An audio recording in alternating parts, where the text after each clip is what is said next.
এই মজিদ শোন, এই বছর ধানের 4 ভাগের 3 ভাগ আমার থাকবে, আর 1 ভাগ তোর, বুঝলি?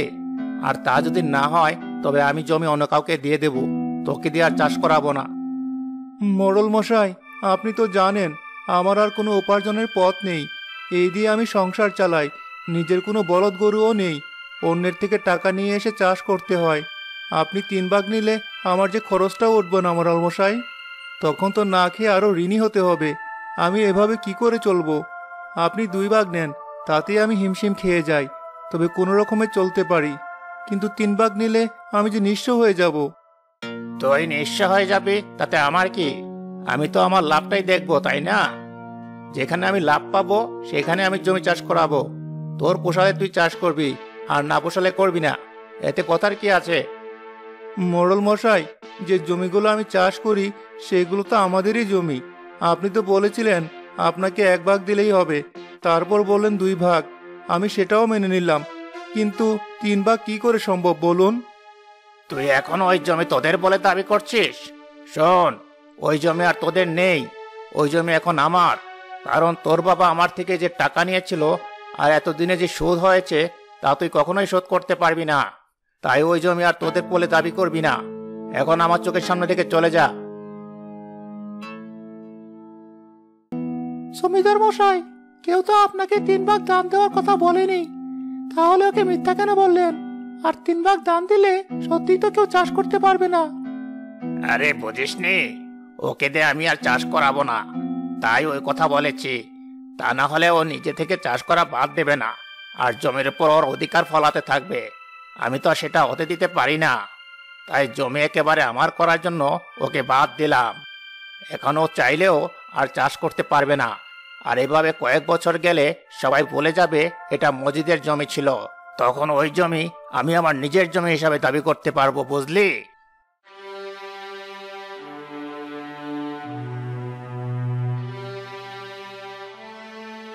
এমন চোখ ভর্তি পানি নিয়ে বাড়ি ফিরলে যে? কি হয়েছে তোমার? কাঁদছো কেন এভাবে? বউ, আমি কি করব কিছুই বুঝতে পারছি না। ইচ্ছে করছে নদীতে ঝাঁপ দিয়ে নিজের জীবনটা শেষ করে দেই। কি হয়েছে সে কথা বলবি তো, এভাবে কাঁদলে কি বুঝবো? মোড়ল মশাই আমাদের সব জমি দখল করে বসে আছে, সে তো তুমি জানো। সে আজ ডেকে বলল ফসলের 4 ভাগের 3 ভাগ নাকি তাকে দিতে হবে। তুমি বলো 3 ভাগ তাকে দিলে আমি চলবো কি করে? তাহলে না খেয়ে থাকার পরেও আরো ঋণ হয়ে যাব। কি করে বাঁচবো বলো দেখি? কপালে দুঃখ থাকলে দুঃখ তো আসবেই। তুমিও তো ভেবো না, উপরওয়ালা ঠিক একটা ব্যবস্থা করে দেবে। উপরওয়ালার কি ব্যবস্থা করবে বলো? বাবার একটা ভুলে আজ আমার এই অবস্থা। এত সম্পত্তি সব ওই মোড়লের কবজায়। এতদিন নিজে চাষ করতাম, তাও তেমন কিছু মনে হতো না, কিন্তু এখন যখন দেখবো আমার জমিগুলো অন্য মানুষ চাষ করছে, তখন আমি কি করে সহ্য করব বলো? আমি যেটা কিছুতেই সহ্য করতে পারবো না। একদিন সব ঠিক হয়ে যাবে। আর মোড়ল এসব ইচ্ছে করেই করেছে। ওর চালাকি তুমি বুঝতে না পারলেও আমি ঠিকই বুঝতে পেরেছি। যাক, ওর কর্মফল একদিনও ঠিকই পাবে। কিন্তু এখন আমরা কি করে চলবো? একটা ব্যবস্থা ঠিক হয়ে যাবে। মোড়ল মশাই, আপনি নাকি আমাকে ডেকেছেন? হ্যাঁ, এর আগে তুমি তো আমার জমি চাষ করতে চেয়েছিলে, তা মজিদ চাষ করে বলে তোমায় দিতে পারিনি। এবার আমি তোমাকেই দিতে চাই। মজিদকে রেখে এখন আমাকে দিতে চাচ্ছেন কেন? আর বলো না, 4 ভাগের 1 ভাগ ধান, তাও ঠিক মতো দেয় না। তাহলে ওকে আমি কেন জমি দিয়ে রাখবো বলো দেখি? তা তো ঠিকই। বেশ, তাহলে এবার থেকে আমি চাষ করব।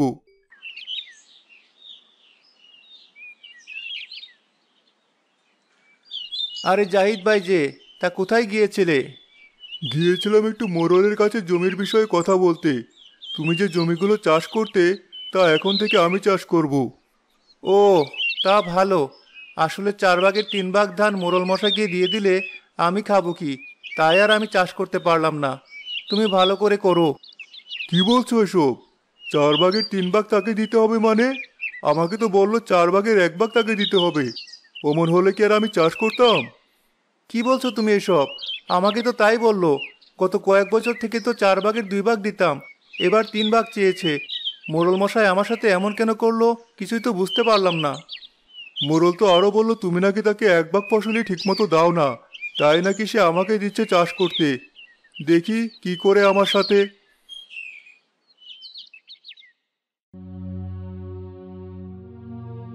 মোড়ল মশাই, আপনি আমাকে বলেছিলেন 4 ভাগের 3 ভাগ ফসল আপনাকে দিতে হবে, কিন্তু জাহিদকে 1 ভাগ ফসলেই চাষ করতে দিয়েছেন কিভাবে?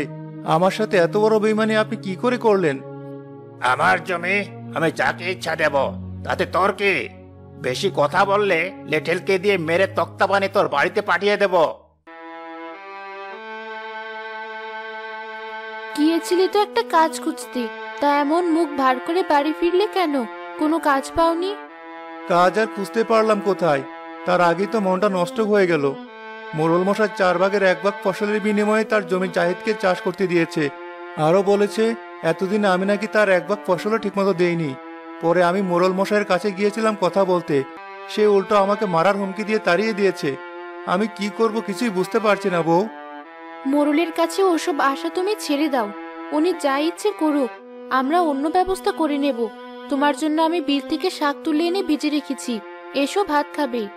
আজ বিলে যাওয়ার সময় ঘরের পেছনের পুরনো ফসলের গোলাটা চোখে পড়লো। ওটা ওখানে রেখে আর কোনো কাজ নেই, অনেক বছর হলো এতটা জায়গা দখল করে আছে। তার চেয়ে ভালো ওটা ভেঙে ওই জায়গায় কিছু সবজি চাষ করো। ওটা আসলে আমাদের পারিবারিক ফসলের গোলা, অনেক পুরনো, তাই আর ভাঙা হয়নি কোনোদিন। আগে যখন আমাদের সব ছিল, অনেক ফসল হতো, তখন ওই গোলা ব্যবহার করা হতো। সারা বছর ওই গোলায় ফসল থাকতো। এখন তো আর সেসব নেই, তাই আর ওই গোলা রেখে কাজ নেই। যে গোলা পেটে ভাত দিতে পারবে না, তাই রেখে কি হবে? তার থেকে সেখানে কিছু চাষ করলে খাওয়াও যাবে, আবার কিছু বিক্রি করা যাবে। এটা তুমি ঠিকই বলেছ, কাল সকালে তাহলে কাজটা করব।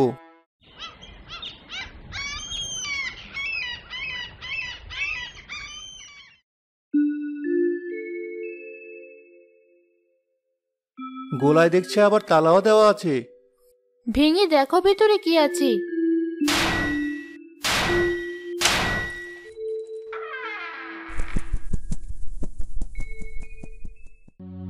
কে তুমি, আর এখানে কি করছো?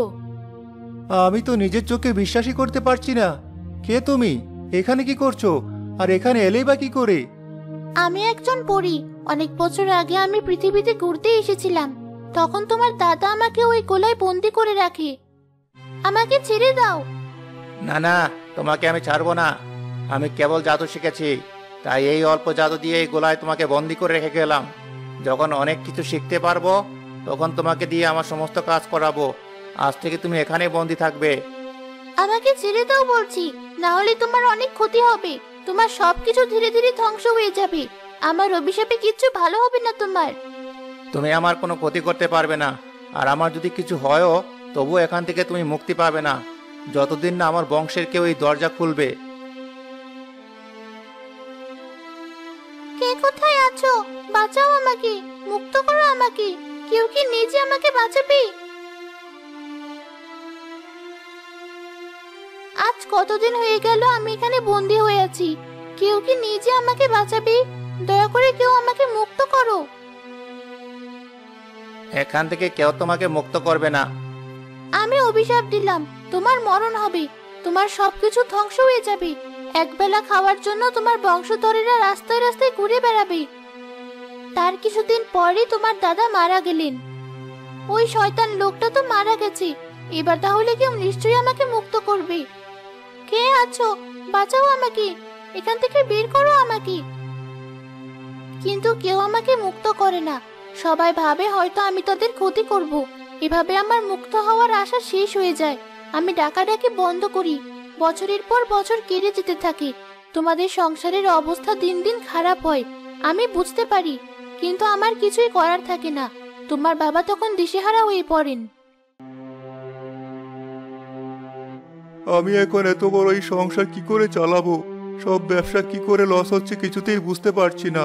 পাওনাদাররা তো আর আমাকে আস্ত রাখবে না। কতদিন আমি তাদেরকে ঘোরাবো? মোড়ল মশাইয়ের কাছ থেকে গিয়ে সাহায্য চাই।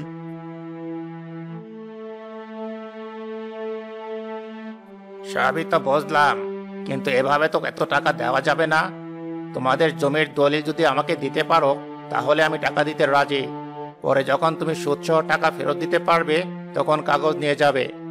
কিন্তু চাষ না করতে পারলে আমার সংসার চলবে কি করে? তুমি চাষ করে 4 ভাগের 1 ভাগ ফসল আমাকে দিও। এভাবেই দিন যাচ্ছিল। আজ অবশেষে তুমি আমাকে মুক্ত করলে। তোমাদের কি বলে ধন্যবাদ দেব তা আমি নিজেও জানি না। ধন্যবাদ দিতে হবে না। আমার যে কাজ আরো আগে করা উচিত ছিল, আজ তাই করেছি। অজান্তে হলেও যে একটা ভালো কাজ করতে পেরেছি, এটা ভেবেই ভালো লাগছে। তোমরা অনেক কষ্টে আছো তাই না? আমিও অনেক কষ্টে ছিলাম কোনো দোষ না করেই। তোমরাও আমার মতো কোনো দোষ না করে কষ্ট ভোগ করেছো, তাই আমি তোমাদের সাহায্য করব। তুমি আমাদের কিভাবে সাহায্য করবে? এই নাও একটি পালক। এই পালকটি এই গোলার ভেতরে রেখে দেবে। পরদিন সকাল হলেই দেখতে পাবে গোলা ভর্তি ফসল রয়েছে। তোমাদের আর কোনো দুঃখ থাকবে না। ঠিক আছে পরি, তবে আমরা তাই করব। আমি তাহলে এবার আসি। আমাকে এবার পরিরাজ্যে ফিরতে হবে।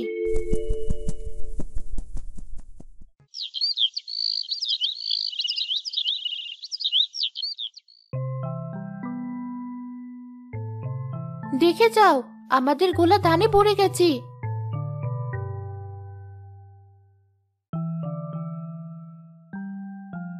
আমাদের ভাগ্য ফিরেছে বউ, আমাদের ভাগ্য ফিরেছে। এখনই গিয়ে সব ধান বিক্রি করে টাকা নিয়ে এসো।